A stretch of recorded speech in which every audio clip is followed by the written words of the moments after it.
Parinirvana. A despeito das fortes dores que nesse momento sofria, Shakyamuni insistiu em continuar a viagem missionária, tendo Ananda ao seu lado, como de habitual. Por essa ocasião, porém, estava debilitado demais pela idade e pela doença para ir muito longe. Fez sua última parada em Kushinagara. Essa cidade se situava a sul-leste de Kapilavastu. Embora estivesse ainda muito distante, ele, passo a passo, aproximava-se de sua terra natal, mas chegou o dia em que não pôde mais continuar. Ao chegar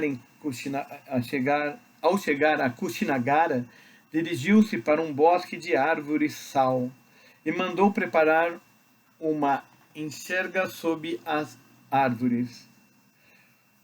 Conta-se que as árvores sal eram muito abundantes na área de Kushinagara em tempos antigos e ainda hoje ali são encontradas.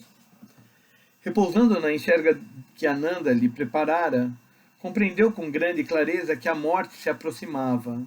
Pediu a Ananda para informar aos membros da tribo dos Mala, que viviam na cidade de Kushinagara, que o Buda estava prestes a entrar no Nirvana. Os Malas vieram imediatamente prestar-lhe homenagem.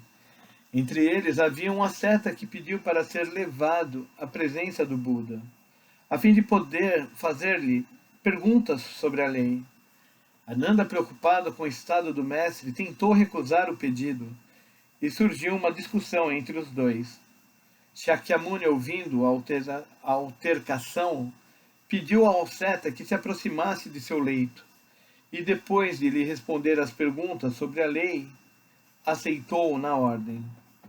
Em seguida, dirigiu-se aos monges reunidos em volta da enxerga, dizendo: a decadência é inerente a todas as coisas compostas. Trabalhem diligentemente para a própria salvação. Essas, segundo se diz, foram suas últimas palavras. Como mostra esse incidente, ele ensinou a lei até seus últimos momentos. Levou uma vida sublime dedicada inteiramente ao Dharma e à sua propagação. Perto da meia-noite do mesmo dia, ocorreu o fato conhecido na terminologia budista como Parinirvana, ou Nirvana final.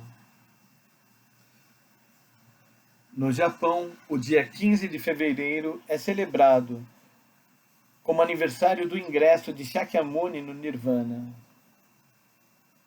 Calculada a data com base na lenda que diz que, da mesma forma que sua iluminação, ele ocorreu ao fim da noite da lua cheia de Vaishaka.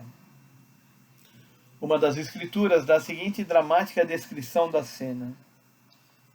As árvores sal floresceram repentinamente fora de estação. Curvaram-se sobre o Tathagata e soltaram sobre ele uma chuva de flores, como prestando a homenagem suprema ao Buda. Foram flores celestiais que choveram sobre o Tathagata, como a render ao Buda a honra suprema, e o mundo ficou como uma montanha cujo pico foi despedaçado por um raio. Era como um céu sem lua. O que quer que possa ter ocorrido, podemos ter certeza que foi um fim apropriado para uma vida que se caracterizara durante todo o seu desenrolar pela mansidão, harmonia, serenidade e paz. Uma pira funerária foi erigida pelos desconsolados discípulos, queimando-se o corpo do Buda 7 dias após sua morte.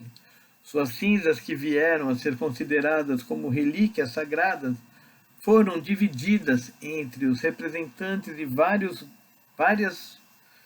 grupos tribais e o rei Ajatashatru de Magadha.